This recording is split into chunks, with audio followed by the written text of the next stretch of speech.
सुप्रभातम सुप्रभातम सुप्रभातम। आज की ताजा खबर में आप सभी का बहुत बहुत बहुत स्वागत है। वर्ल्ड इकोनॉमी के साथ ही इस एपिसोड की शुरुआत आज हम यहाँ पे करने वाले हैं।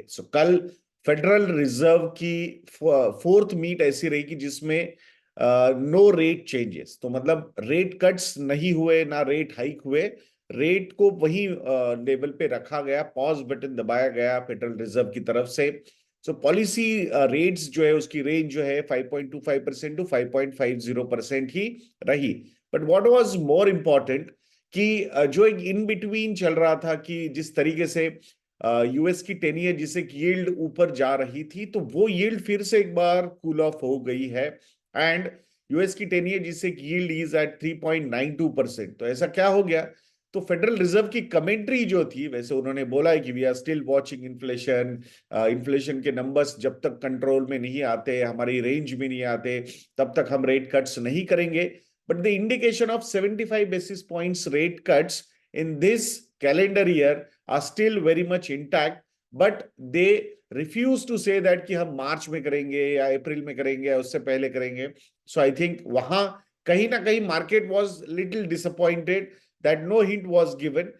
But Federal Reserve was happy with the GDP data. Federal Reserve was happy with the employment data.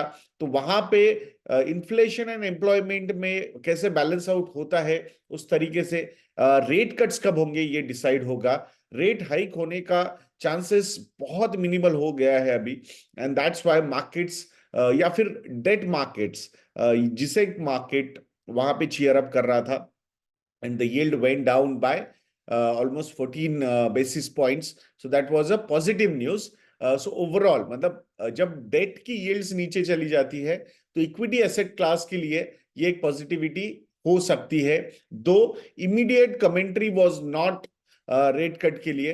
That's why markets reacted negatively, US markets. We will have to see आज इंडियन मार्केट्स कैसे react करते हैं। But India markets में आज बहुत बड़ा event है, budget का इवेंट है। सो आई थिंक वो भी उसको भी रिएक्ट करेंगे markets. So this was related to US Federal Reserve. अब ब्रेंट क्रूड की अगर हम बात करेंगे तो one more positive news for Indian economy.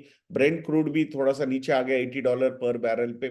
So that is also positive news. तो वो seesaw battle, the news flow between supply side demand side, it continues. China पे ओवरऑल इकोनॉमिक एक्टिविटी का इम्पैक्ट जो होता है वो crude oil की demand पे होता है, and that's how the prices keeps on fluctuating. China की ही अगर हम बात करते हैं, so there is a news from China also. So China का जो मैन्युफैक्चरिंग पीएमआई डेटा है वो फोर्थ स्ट्रेट मंथ के लिए कॉन्ट्रैक्ट हुआ है। जो पीएमआई नंबर है वो है 49.2। सो अगर ये पीएमआई नंबर 50 के ऊपर आता है, it means it is manufacturing is expanding. 50 के नीचे अगर आता है, it means manufacturing is contracting. So यहाँ पे फिर से एक बार फोर्थ स्ट्रेट मंथ में, आफ्टर मतलब सितंबर में एक महीना था जहां पे नंबर 50 के ऊपर गया था, बट उसके पहले जो 5 महीने थे वो भी कॉन्ट्रैक्शन में ही थे। दो अगर लास्ट मंथ का हम नंबर देखते हैं तो 49.2 का है, जनवरी मंथ का। उसके पहले दिसंबर में दिस नंबर वाज 49। सो 0.2% से थोड़ा सा इंच अप हुआ है, but still it is contracting. And this is also weighing on the overall, मतलब एक बहुत बड़ा सप्लायर है चाइना वर्ल्ड का। सो इट शोज दैट कि वर्ल्ड में ही डिमांड का कहीं ना कहीं प्रॉब्लम है, and that's why supplier is also struggling. Plus domestic problems है, उनके रियल एस्टेट की प्रॉब्लम्स है, एवरग्रांड का जो लिक्विडेशन का प्रोसेस है उसका कैस्केडिंग इंपैक्ट भी वे कर रहा है ओवरऑल इकोनॉमी पे। So I think all these things are turning out to be quite negative for Chinese economy. So let's see, I think will have मतलब पैंडेमिक के बाद जो एक रिकवरी, वैसे सबसे अच्छा स्टेबल वही इकोनॉमी लग रहा था। बट आफ्टर दैट मुझे लगता है जब से उन्होंने स्ट्रिक्ट लॉकडाउन्स किए, फिर उसके बाद एकदम मतलब थोड़ा सा रिवोल्ट हुआ तो ओपन अप हो गई सारी चीजें, तो वहां कहीं ना कहीं सिचुएशन जो है वो जैसा उन्होंने प्लान किया था शायद वैसा नहीं हुआ। And that's why they are struggling. And real estate का एक जो एक इन अ वे बबल बर्स्ट हुआ है, I think that is also hurting Chinese economy a lot.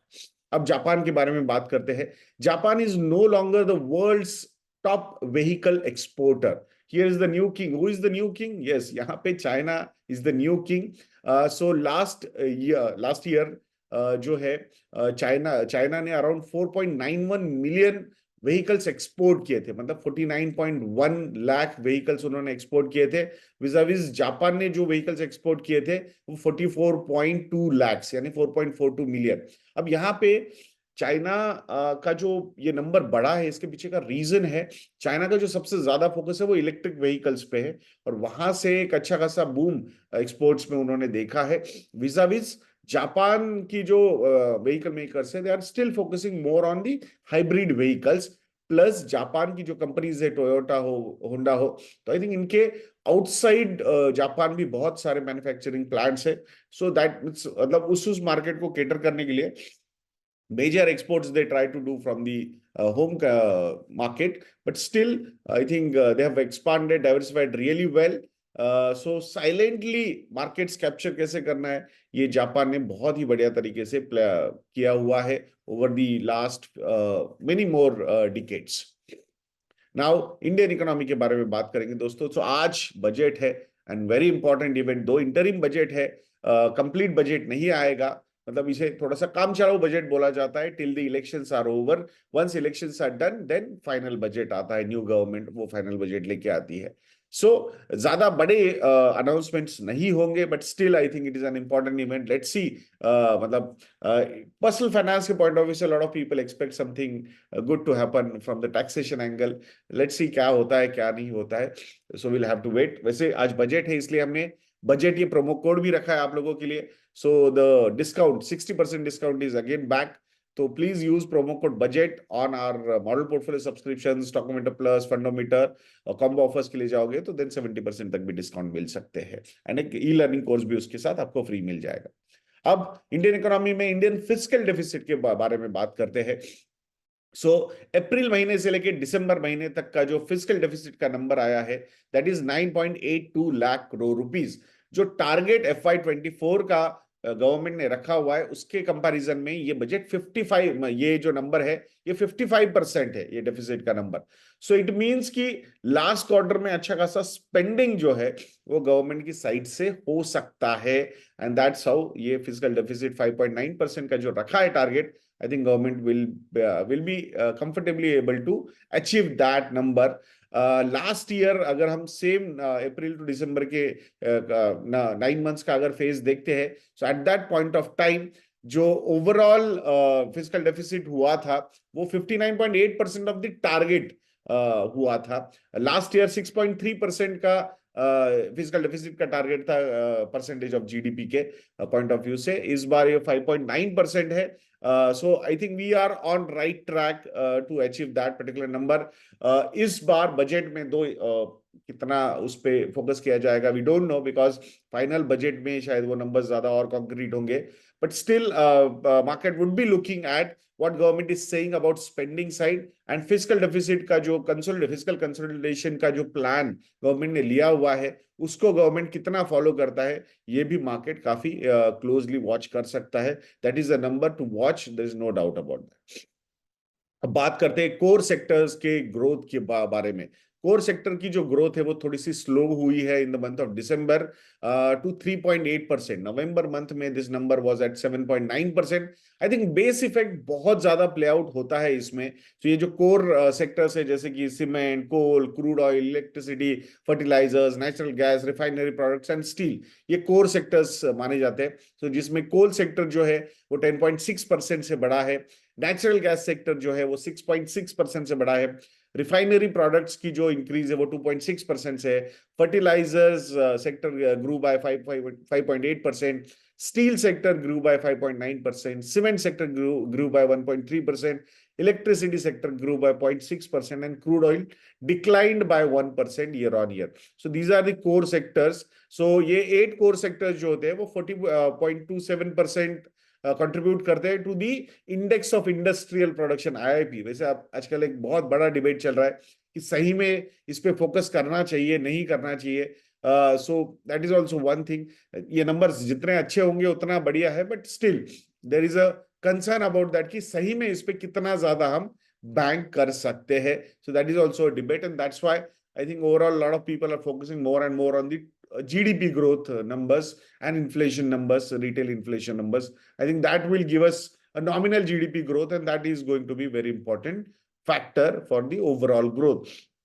I was reading one article also yesterday regarding कि कैसे India का जो GDP है वो $7 ट्रिलियन पहुंच सकता है, तो उसके लिए अराउंड 11.8% का नॉमिनल GDP ग्रोथ लगेगा हमें for the next 6 years.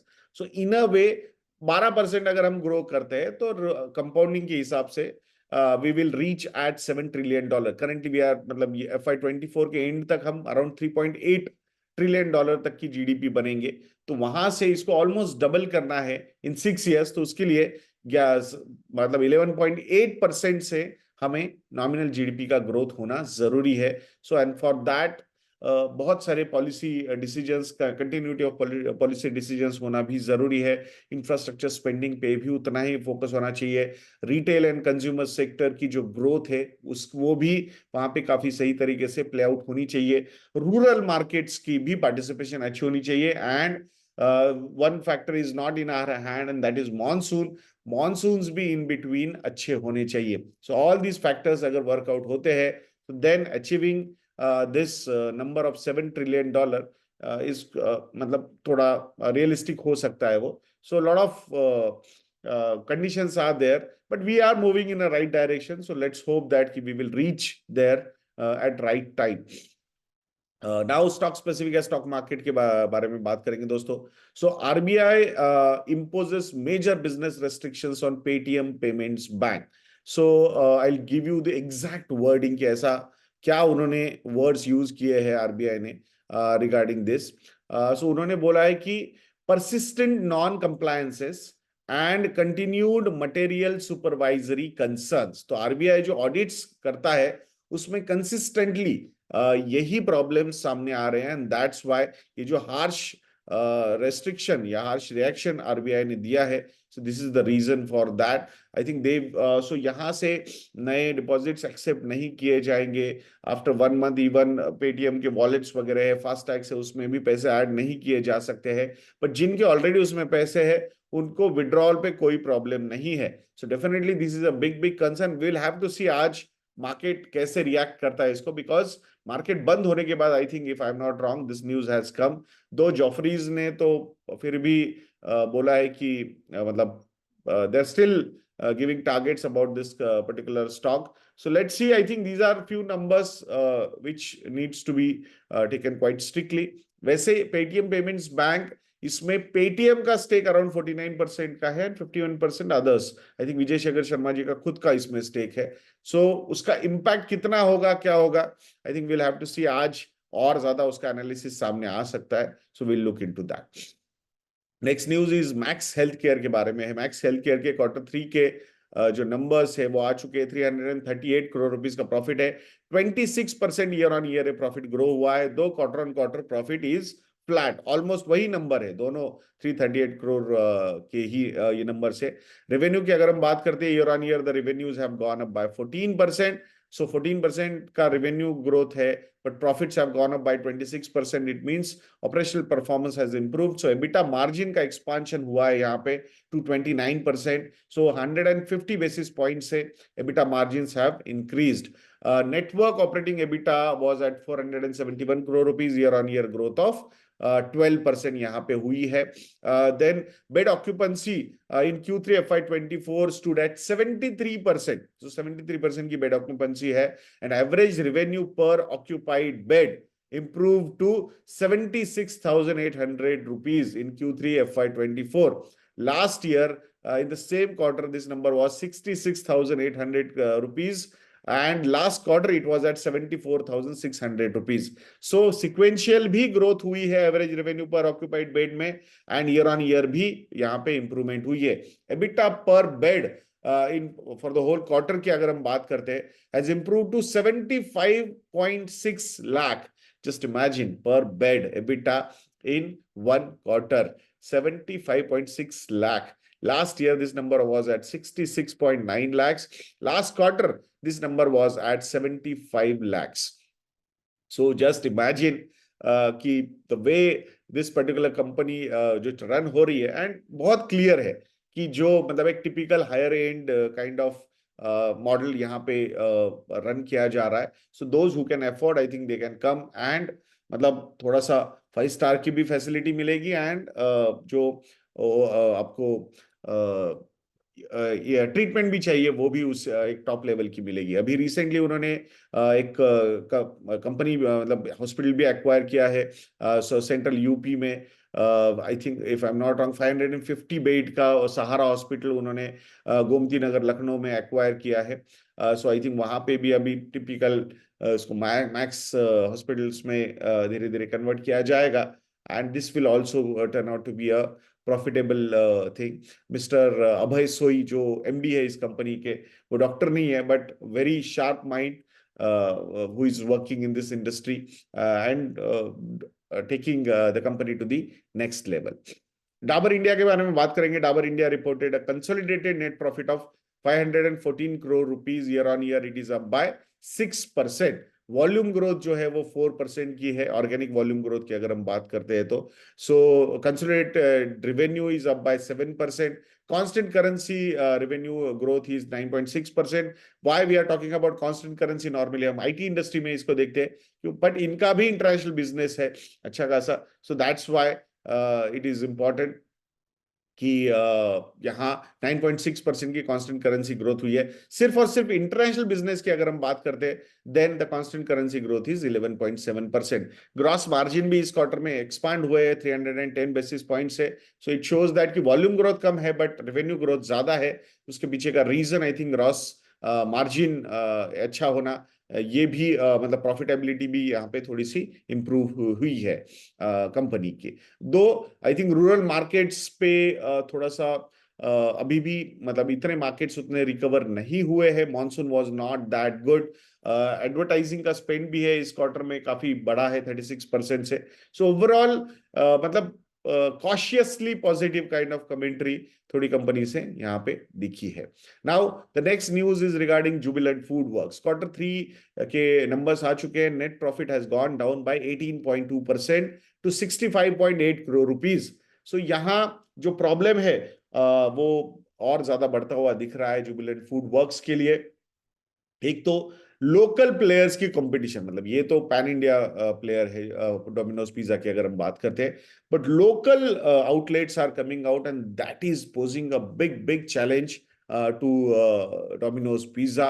And that's why जो प्रीमियमनेस वैल्यूएशन में हम देख रहे थे वो कहीं ना कहीं हैम्पर होना शुरू हो जाएगा. सो आई थिंक कंपनी एक तो नया कोई सक्सेस मॉडल डेवलप होना चाहिए, नया कोई फ्रेंचाइज डेवलप होना चाहिए. पॉपेज का they are trying for accelerated expansion and everything, but I still feel कि कहीं ना कहीं लोकल कंपटीशन जो है वो इस पर्टिकुलर बिजनेस को बहुत ज्यादा परेशान कर रही है and that's what we are seeing over here. और इसी के चक्कर में जो नंबर्स है, जो प्रीमियमनेस कंपनी को मिला था because of the growth it was giving, I think वो कहीं ना कहीं बहुत खराब तरीके से हैम्पर हुई है and that will have an impact on their overall valuation side also. Premium जो है वो कहीं ना कहीं यहाँ पे कम हो ही सकते हैं आने वाले समय में. अब बात करते हैं अंबुजा सीमेंट्स की. Q3 के नंबर्स आ चुके हैं और कंसोलिडेटेड बिजनेस की अगर हम बात करते हैं अंबुजा सीमेंट्स की, the profit has gone up bye 123%. I am again repeating the number, 123% से प्रॉफिट ग्रोथ यहाँ पे हुई है. 1090 crore rupees का प्रॉफिट यहाँ हुआ है. Last year same quarter the profit was at 488 crore rupees.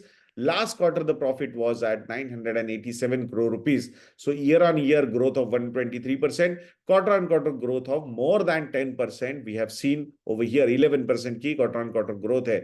Revenue from operations are at 8.29 crore rupees.